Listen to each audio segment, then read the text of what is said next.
పెట్టాలంటే దానికి లొంగవద్దని చెప్పి కూడా నేను ప్రభుత్వానికి విజ్ఞప్తి చేస్తా ఉన్నా అధ్యక్ష. సార్, గౌరవ సభ్యులు సభతో పాటు రాష్ట్రాన్ని కూడా తప్పుదోవ పట్టిస్తూ ఉన్నారు. ఇది మంచి సాంప్రదాయం కాదు అధ్యక్ష. ముఖ్యమంత్రి గారు ఎక్కడో ఎవరికో ప్రైవేటైజ్ చేయడానికి ఇస్తున్నారని చెప్పారని మాట్లాడుతూ ఉన్నారు. ఎక్కడ చెప్పలేదే, ఎక్కడ చెప్పారు, ఎవరు చెప్పారు? ఏదో పేపర్లో ఎవరో రాసిన దాన్ని పట్టుకొని అడ్డగోలుగా సభలో మీరు అట్లా మాట్లాడితే ప్రభుత్వం పైన మన అర్థం ఉందా? ఇది మినిమం ఉండాలి కదండి. గౌరవ సభ్యులు మీరు ఆ రకంగా సీనియర్ సభ్యులు అని చెప్పారు, అట్లా చెప్పేస్తే ఎట్లా? మాకేమో మీలాగా అడ్డగోలుగా ఏది పడితే అది చేసేవాళ్ళం కాదు.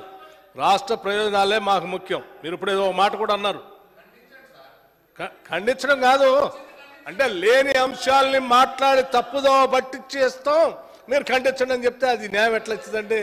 అది కరెక్ట్ కాదు కదా. ఒకటి నెంబర్ 1. నెంబర్ 2, మీరు సింగరేణి కాలనీస్ గురించి కూడా ఏదో మాట్లాడారు, ఆక్షన్స్ గురించి. దానికి సంబంధించి డెఫినెట్గా ఎస్, మేము రెడీగా ఉన్నాం, దాని మీద చర్చకి సిద్ధమే. ఏదైనా ఒకరోజు షార్ట్ డిస్కషన్ తీసుకొని మాట్లాడదాం.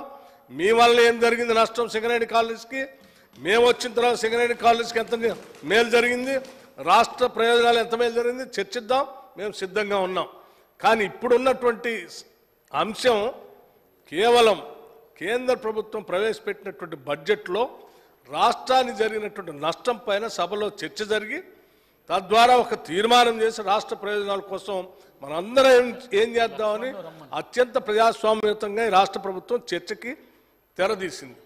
దాన్ని వదిలేసి పాతయన్ని ఏదేదో మాట్లాడతారు. 10 ఏళ్ళు ఈ రాష్ట్రాన్ని మేము ఇట్లా సర్వనాశనం చేశాం, ఇంకా చేస్తామని చెప్పుకుంటా పోతే ఏముంటుందండి? మీరు బాగా చేస్తే ఈ సమస్యలన్నీ ఎందుకుంటాయి అసలు? దయచేసి ఇప్పుడు 2-3 సార్లు చెప్పాం, మళ్ళీ చెప్తే మాకు కూడా మంచిగా ఉండదు. దయచేసి మీరు సబ్జెక్టులో రండి, ఏం చేద్దాం చెప్పండి.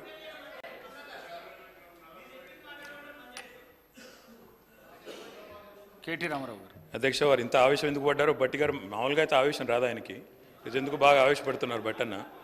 నేను వారికి ఒకటే అధ్యక్ష, వాళ్ళేమో